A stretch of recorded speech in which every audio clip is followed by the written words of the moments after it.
Hi, I'm Michael Caju. And I'm Adee Caju, and you're listening to the WAG podcast. This podcast is about health, wellness, and personal development. Each episode is a short conversation between Adee and I on a single topic with actionable steps. We cover everything from food, mindset, fitness, and relationships. We started WAG because of the way health and fitness changed our lives, so we hope to share a tool or two that helps you along your way.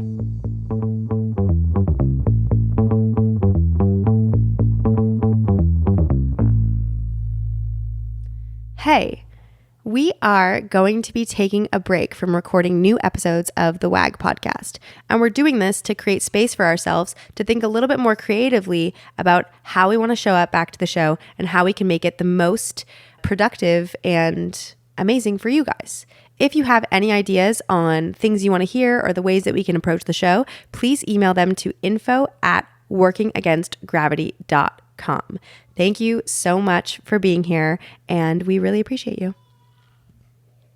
Hey there. Today, we're talking about how to stay fit over a long period of time, like a really long period of time, like lifetime. Living the dream.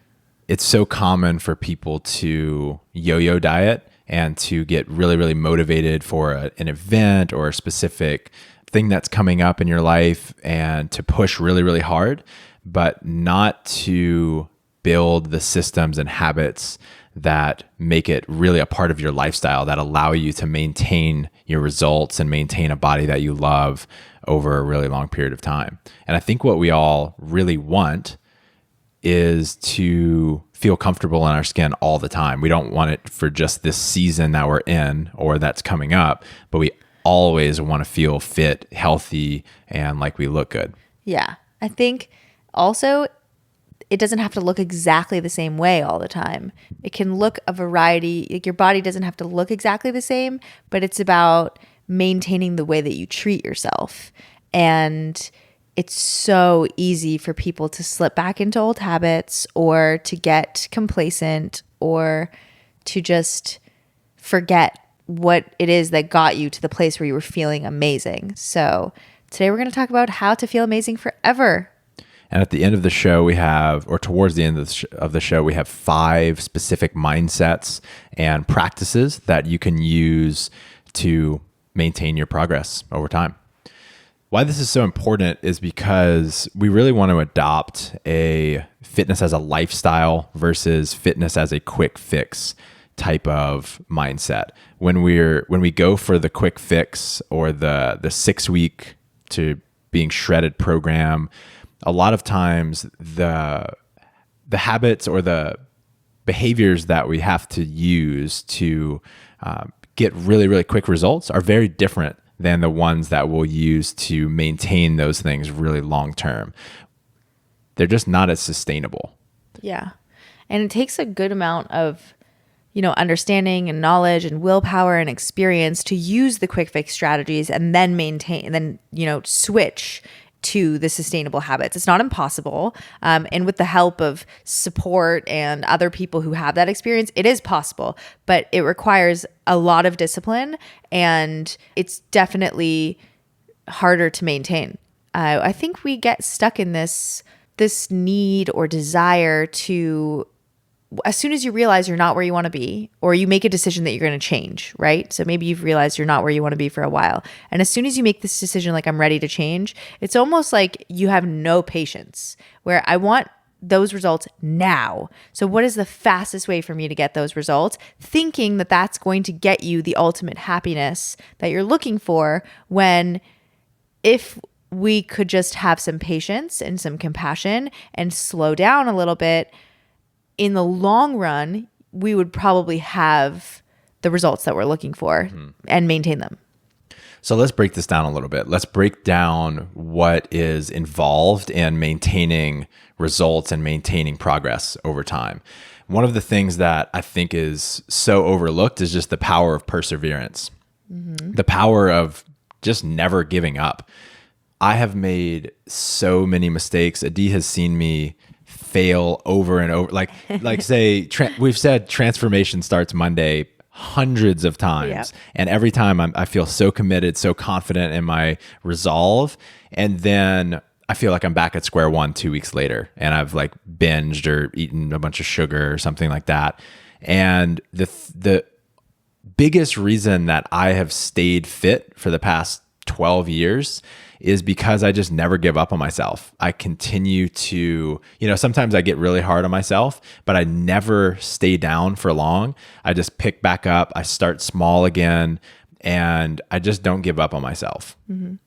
And you really do have this attitude of, it's just not really an option. It's not an option to take care of your health and wellness. It's not an option to try and, eat healthy and exercise and live that lifestyle. So continuing to show up every day to try to find the way that works for you until you get it. And that is just awesome. It's so awesome.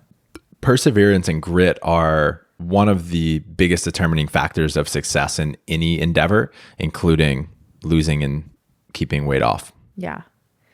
The next thing too is that people often struggle with maintenance. So we're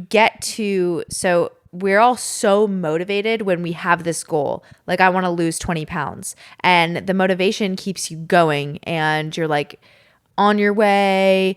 It's so much easier to make these deemed sacrifices or compromises on what you're eating because you're on your way to this end state.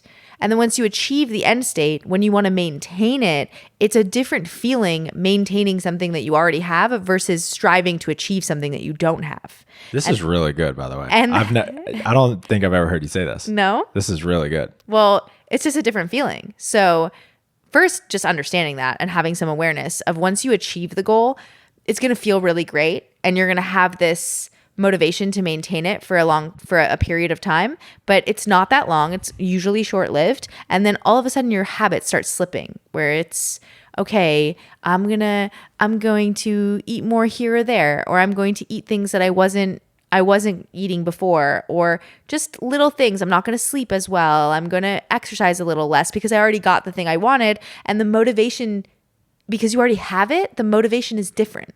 It's not as exciting. It's really exciting to get something you don't have. It's not as exciting to maintain the thing you have. It's example like getting a new car or maintaining the car that you already have. It's kind of boring to like clean the car that you already have, or like check the oil, or do all the mundane things that it requires to keep your car in tip-top shape. Unless we're practicing negative visualization and listening to the WAG podcast, of course. Right, exactly. But how exciting is it to get a brand new car, to save money and to get the first days you have this brand new car. It smells amazing. It feels amazing. It looks amazing.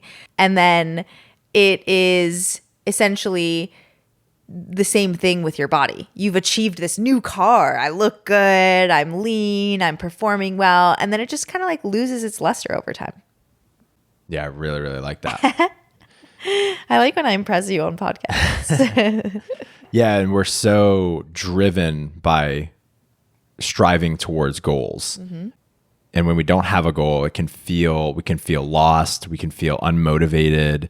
We are so driven by having goals. Mm-hmm. And once we've reached the goal, it can get really hard. And to be able to maintain something for a really long time, you have to be practicing those habits for a pretty long time for it to really sink in and become automatic for you and to become just a part of who you are.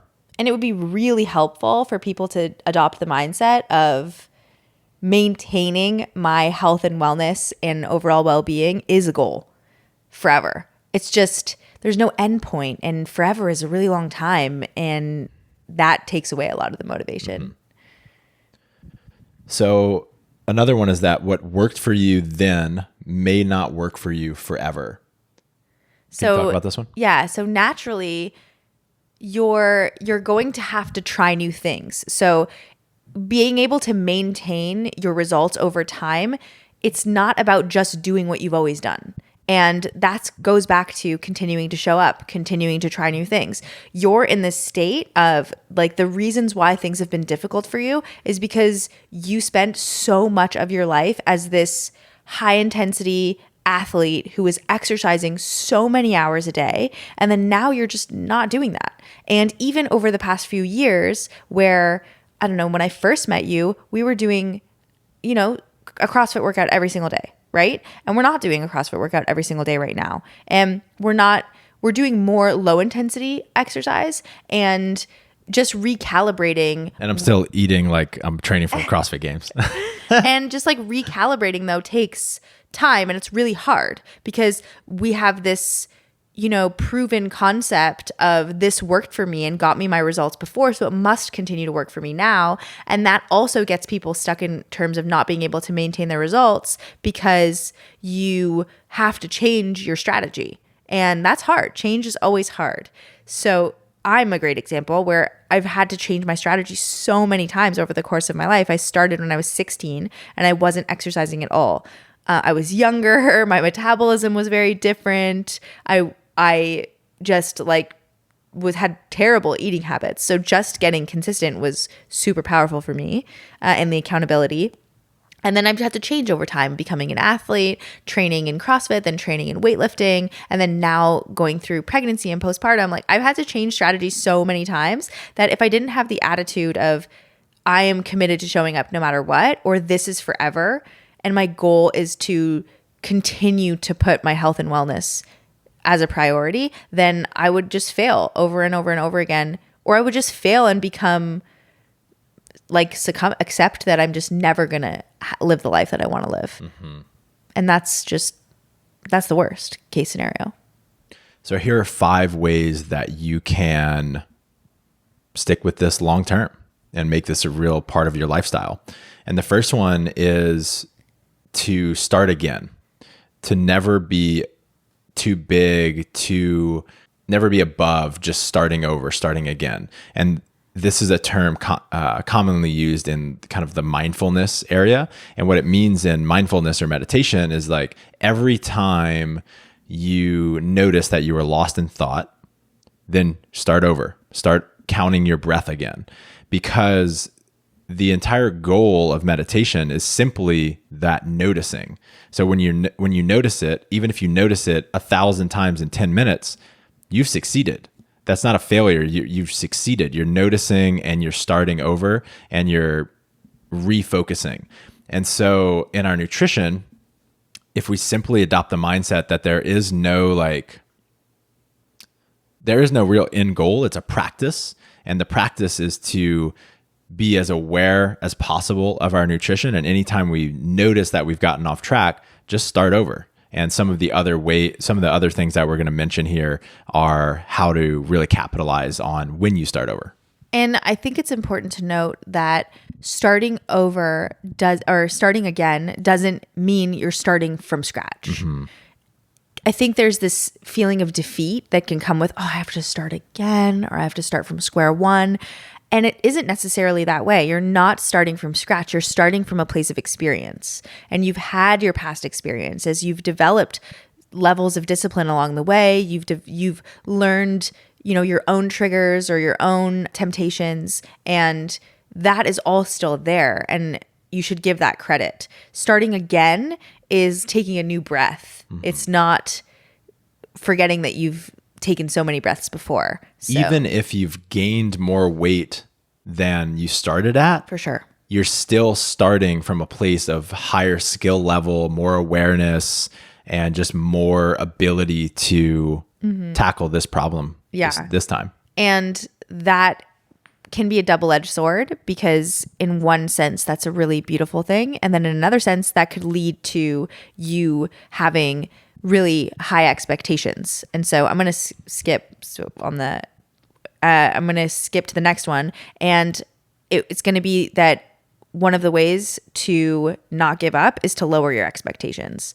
And if you have these expectations that your rate of progress is going to be the same as it used to be, or the same as somebody else, or different than what it's actually going to be in this moment right now, then you can create a lot of frustration for yourself, which makes it harder. And often frustration and disappointment is what leads us to eating the thing that we don't want to eat, or doesn't align with our goals, or doing the thing that doesn't align with the kind of person that we want to be, and trying to minimize that expectation on ourselves to have a certain outcome or releasing our attachment to how this is supposed to go. Lowering your expectations is setting yourself up to not give up.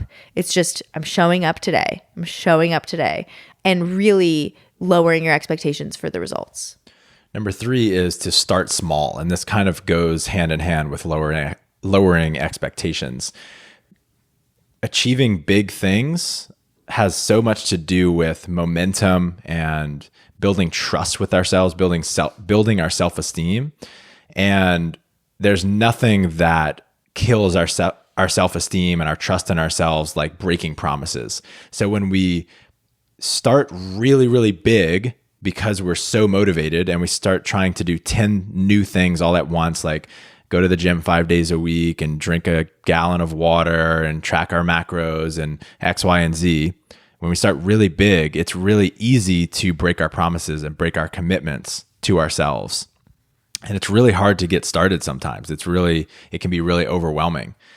And so one of the biggest things that we recommend people do is start really, really small. And our friends over at Precision Nutrition ask their clients, what are you an 8 to 9 out of 10 likely to follow through with? Yeah. Right? What is almost inevitable that you will follow through with?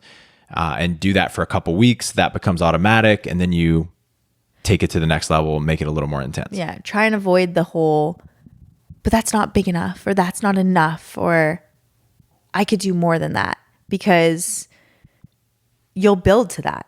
You're not going to be at that small step forever. Just build to that. Build the confidence that you just can start getting going. And whatever is a little bit more than what you're doing right now, but not so much that it's satisfying it needs to be enough, a little bit less. And number 4 is treat yourself as if you were a beginner, even if you're not. So it kind of goes with the lower expectations and starting small. Like we're all around the same theme, but we did say you're not starting completely from scratch, and having a beginner's mindset when you're starting again is going to be helpful. Maybe when there's something that comes with being experienced that sometimes you miss the details. When you're a beginner, you want to do everything perfect. It's super motivating. It's all brand new. So you pay attention to the details. Then as you become more experienced and things become more habitual, you miss the details and you start being a little lax with yourself. Honestly, most of the time unconsciously.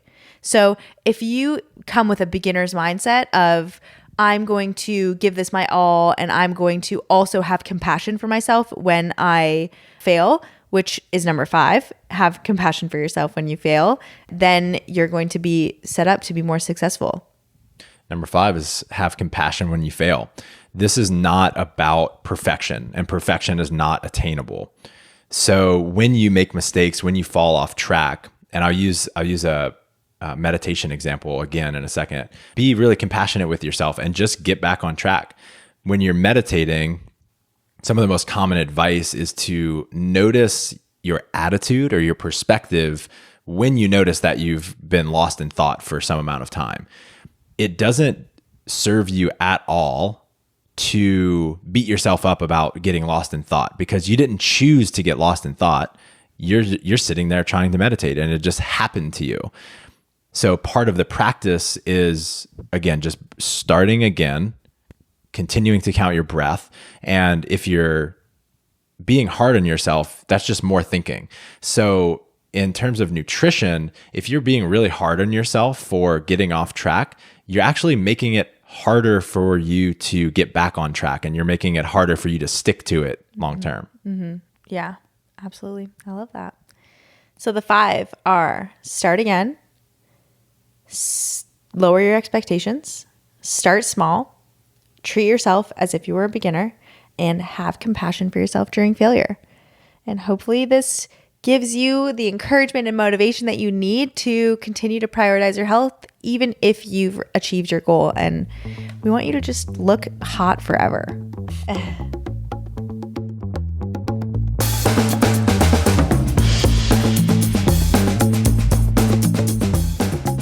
Thanks for joining us. Stay in touch by signing up for our newsletter at workingagainstgravity.com or on Instagram at workingagainstgravity. And don't forget to subscribe to us on iTunes, leave us a 5-star review, and refer a friend.